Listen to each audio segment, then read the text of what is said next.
Hi friends, welcome to my channel ஜாக்வித்பீ. நான் உங்கள் செல்வா. இன்றைக்கான வீடியோக்குள்ளே போகிறதுக்கு முன்னாடி முக்கியமாக 3 விஷயத்தை உங்களை சொல்லிடுறேன். இனிமேல் நம்ம சேனலில் வந்து travel related videos, travel vlogs, plus travel informative videos and moto vlogs இது மாதிரி கண்டென்ட் தான் நிறையா வரப்போகுது. அதோட கட்ட நடவடிக்கையாக என்னோட மோட்டிவேட்டர், என்னோட இன்ஸ்பிரேஷன் பர்சன் மிஸ்டர் விக்னேஷ் பிடி அவரோ இன்டர்வியூ பண்ணுறதுக்கு ஒரு வாய்ப்பு கிடச்சிருக்கு. ஸோ இந்த வீடியோ கண்டு ரொம்ப எக்ஸைட்டாக இருக்கேன். வீடியோ ஸ்கிப் பண்ணாமல் பாருங்கள், நிறைய இன்ஃபர்மேஷன் வீடியோ இருக்குது. வாங்க வீடியோக்குள்ளே போகலாம்.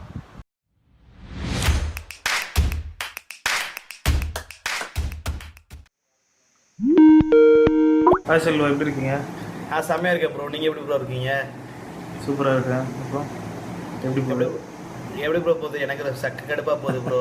கடுப்பு. உங்களுக்கு எப்படி போகுது? கடுப்பாக தான் இருக்குது. 5 மாதம் ஆயிடுச்சு இல்லையா ப்ரோ? ஆக்சுவலாக வந்து ஆல்ரெடி உங்கள்கிட்ட மெசேஜில் பேசியிருந்தேன் ப்ரோ. ஒரு மோட்டோ விளாகிங் ஸ்டார்ட் பண்ணுறதுக்கு கொஞ்சம் கொஸ்டின்ஸ் வந்து ப்ரிப்பேர் பண்ணி வச்சுருக்கேன் ப்ரோ. நிறைய பேருக்கு வந்து சேம் டவுட்ஸ் இருக்கலாம். ஸோ வந்து நீங்கள் அதுக்கெலாம் ஆன்சர் பண்ணிங்கன்னா கொஞ்சம் நல்லாயிருக்கும் ப்ரோ. அந்த கொஸ்டின்ஸ்லாம் கேட்கலாமா ப்ரோ?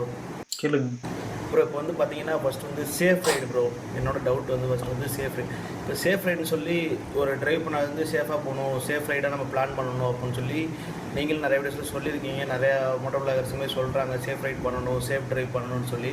இப்போ வந்து அந்த சேஃப் ட்ரைவ்னா நம்ம என்னென்ன விஷயம்லாம் பார்க்கணும் ப்ரோ? சேஃப் ரைட்னா புரியல, என்ன எதில் நான் இந்த மாதிரி சொன்னேன் புரியல, எக்ஸாக்டாக என்ன சொல்கிறேன் ப்ரோ? நான் உங்கள் வீடியோவில் பார்த்துருக்கீங்க ப்ரோ, நீங்கள் இடையில சொல்லியிருக்கீங்க. இப்போ வந்து நம்ம ஒரு மெடிக்கல் கிட் எடுத்துகிட்டு போனோம்னா அது நம்ம ஏதாவது அடிப்பட்டு நம்ம அது மாதிரி விஷயத்துக்கு நம்ம சேஃபாக வச்சுருக்கோம். ஸோ இது மாதிரி விஷயங்களில் நம்ம என்னென்ன பார்க்கணும் ப்ரோ? அது மாதிரி விஷயம் கேட்குறோம் ப்ரோ. இப்போ சேஃப் ரைட் நம்ம எதை பார்க்கணும் அது மாதிரி? ஓகே, சேஃப் ரைட்னா ஃபஸ்ட்டு வந்து ரைடிங்கிறதே ஒரு ரொம்ப ரிஸ்கியான ஒரு விஷயம்.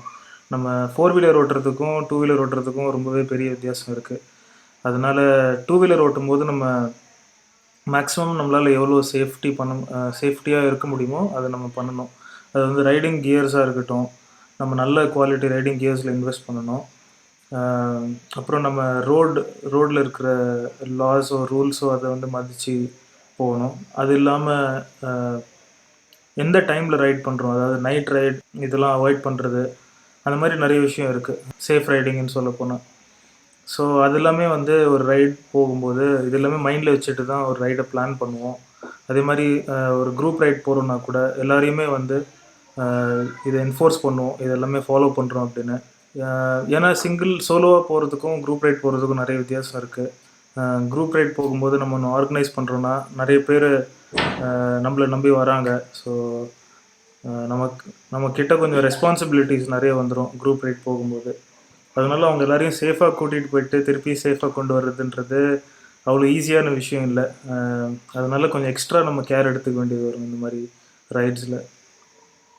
ஸோ உங்கள் கொஸ்டினுக்கு ஆன்சர் கிடச்சிருக்கோன்னு நினைக்கிறேன்.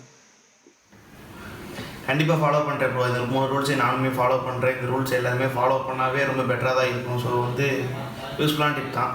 நெக்ஸ்ட் வீடியோவில் பார்க்கலாம் ப்ரோ. Next question.